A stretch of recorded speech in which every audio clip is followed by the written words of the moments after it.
Welcome back to I Know a Guy Bicycles, hanging out with a guy. So the first installment was taking the bike apart. The second one, we're going to show you some buffing of the frame and cleaning it while my parts are cooking. Not literally cooking, they're actually in the solvent or the sonic cleaner for cleaning. So get that guy going, temperature up. So yeah, while my parts is doing its thing of cleaning, this is a game changer in the cycling world because your parts can clean while you're doing other things. So that's like super nice to do. And hopefully the back so anyway, so back to initial cleaning. Once I have it stripped, I take a rag, clean this off, and try to get all the dirt as much as possible off. Doing that, I'm looking at the frame, looking for any cracks, big gouges, chips, any chips in the carbon itself. There's carbon on it. And the frames, you'll see if there's a crack, there's usually cracks by the welds. And I do clean the whole frame as much as I can with the first cleaner. And sometimes once I do start buffing, I have to go redo a couple sections, but it's usually smaller and in between. Oh, I forgot to take off the bottle screws. And a funny little story about the bottle screws is when I worked at Cyclery in Fort Collins, Colorado, one of the things that we did when we were building bikes that are new is we would have our builders take the bottle screws out all the way and put a little dab of lube on them, which prior to that in the shops I worked in, before and after even my parents' shop, we didn't do that. And at the time I was like, okay, why are we doing this? But I didn't really question it too much. But fast forward to today, I'm refurbishing bikes.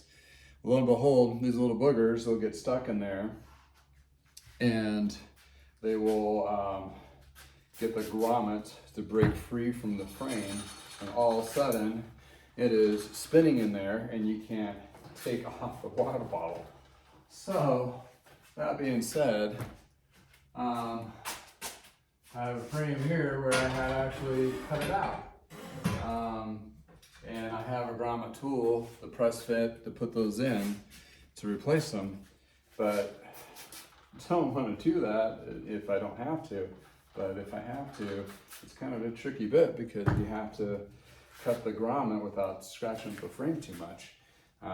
Then when you do cut the thing free, it drops inside the frame. Then you have to pull your bottom bracket out and a magnet or two to get it to get that little piece out. But who wants a little rattling piece in their frame, as we're riding along? It's like, what is that noise? That kind of thing. So yeah, for every one of them now, I take those little grommets out to ensure that they are free and they loose and work. And I probably say in the last month, believe it or not, I ran across 2 different frames I had to do that on. And, one giveaway was kind of funny because it had a water bottle here, cage, but it didn't have it here. And I was like, did they just take their cage off that they wanted or whatever? And turns out when I tried to take the bolts out, it's spinning freely in there. So like, oh, that's what happened. Okay. Kind of weird. But actually, no, it wasn't this one. It was this one where the bottle cage was still on there. They were trying to get it off and realized like, oh, it's not coming off, so we're going to sell the bike as is. And yeah, they didn't say anything of that nature when I picked up the bike. So, all those little hidden mysteries that they may or may not know comes out when I'm doing the detail clean of a bike. So here we go. So getting it pretty clean here. And there's a couple little spots a little dirtier that I can't seem to get with the first. So I just do a little spray. And this is a pretty industrial cleaner. So I want to make sure I don't get too crazy because it will actually eat decals and paint sometimes. So you want to use it sparingly just to get those areas. And right now I'm kind of just inspecting every little bit that I can before I start polishing. And here is the truth giver here as we put the frame up. And this is where all that road gunk splats up on the ground from the ground riding. And what it is like sometimes tar and road debris stuff, and that's sometimes really hard to get off. And get that gunk off, clean the bottom bracket in, make sure those are smooth. And sometimes people put on computer mounts, and that all off. Make sure the wheel dropouts are clean. No debris there, and this is where you can see all the underneath stuff. Where when you pick up a bike, sometimes you just don't notice. And this is where all those little hidden secrets of wear and tear come out, because people sometimes clean their bikes really well, which is great, but they don't ever get the bottoms. And this has turned out to be pretty clean here. So, all right, so we're at stage one of cleaning the frame is done. Second, now we use this here. This is the blue pad from Adams, and this is the compound.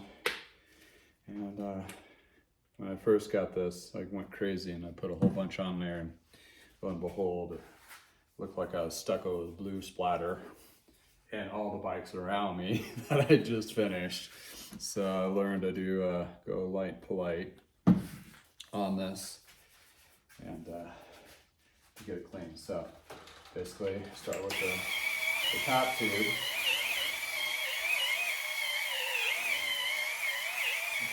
Apply it,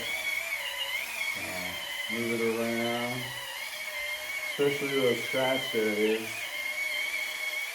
It really kind of draws out and flattens that surface a little bit with the compound. This is very, very light, non-aggressive polish, but it really kind of gets the clear coat and the paint ready for the polishing compound. If it was super clean, you wouldn't need to do this. But this really kind of helps that paint come out. And I'm not going to do the whole frame, I'm just going to do one side here. You're not bored with me just staring at me buffing the frame down.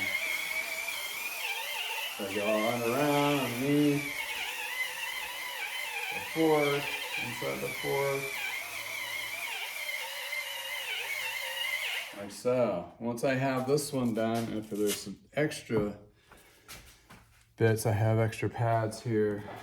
This is like a really good, kind of like, I don't want to say steel wool, but something similar to that. That kind of helps those areas where it has a little more scratches and kind of draws and flattens that area, cleans it. And I don't need to do this the whole thing, just the areas that I realize that they really kind of could use a little more help to be clean. Like so. This has a nice little edge to it, so I can get all those things here, a lot of those nick and crannies, and get a little extra cleaning there. So that's the compound, and the next one is the polish. And I really like the polish because they put a scent to it.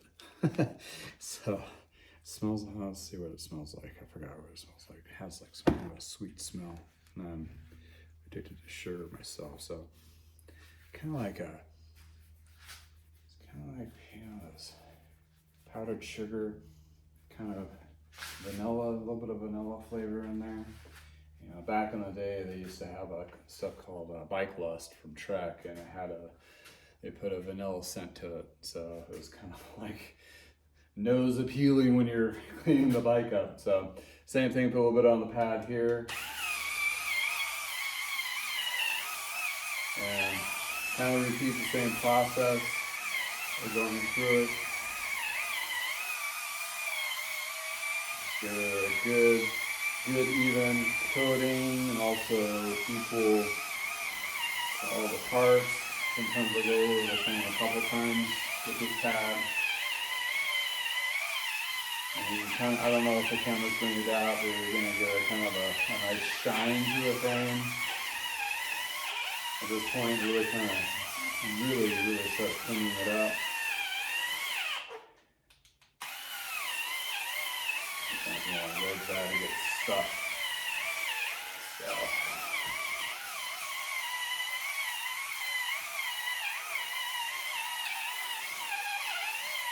So this is all the stuff that's like in the auto industry. They use auto paint or similar to on bikes, so it's going to work and behave kind of the same.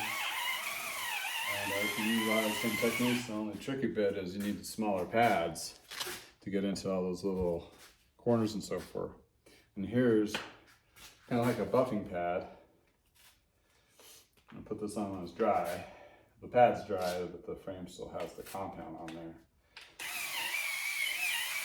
And that's where it really kind of brings out that shine in those areas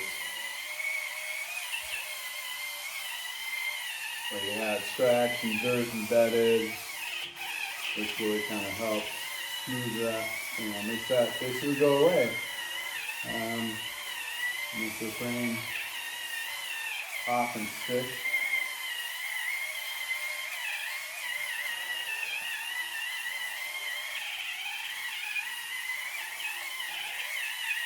And we'll do this. I'm pretty much almost done.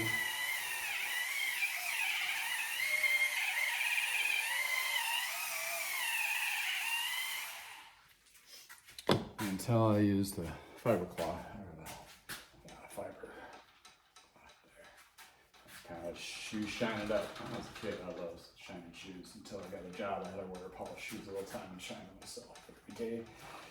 And I got tired of it. But now, revigorated, my passion for polishing is now polishing the frame. Using this rag. This is where, where that pad can't really get into sometimes. Really bring it all out.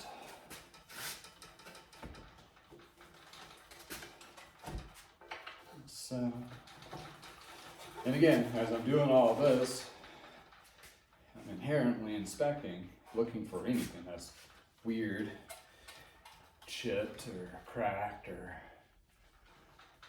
any of that nature.